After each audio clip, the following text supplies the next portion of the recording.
Well, with the warbler, there had been it had been a candidate for a long time, and there'd been a proposal to list it, and also with the cave critters from Travis Audubon Society years before I arrived, and it was just sort of sitting on a shelf, and we found out about that, and then we're seeing that there was a major construction happening out in that Four Points area of northern Travis County, that were directly threatening the best golden cheek warbler habitat in the world in the upper Bull Creek watershed, and then also a number of caves that are in that exact same area that were home to these cave critters.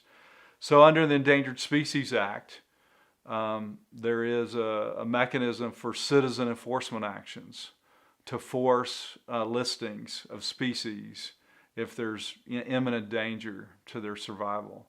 So we filed notice of intent to sue letters saying, you know, you gotta move.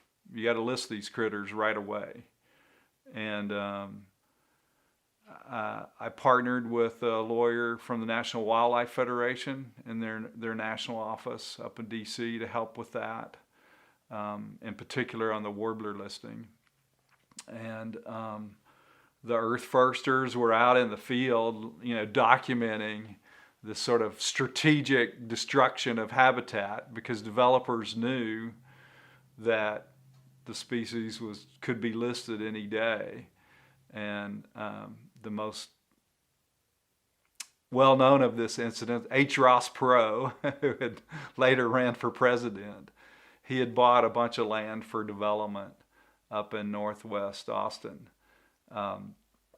and had started, you know, clearing, bringing in these giant, you know, tree-eating machines to just, you know, bulldoze and destroy this old growth mixed oak cedar woodlands that's the warbler habitat, and he did so without any sort of permitting.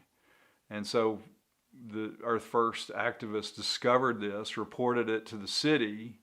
The city red tagged them saying, hey, you know, you're doing pre-development construction clearing, you've got to get a permit.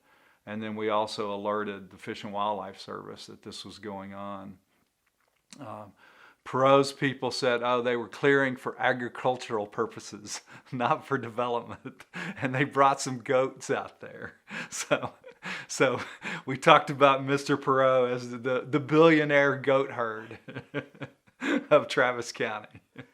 So that didn't fly too well. So after we filed this intent to sue for emergency listing, they did actually publish an emergency listing within a couple of late weeks for the golden cheek warbler, and then later followed it up with the normal endangered listing.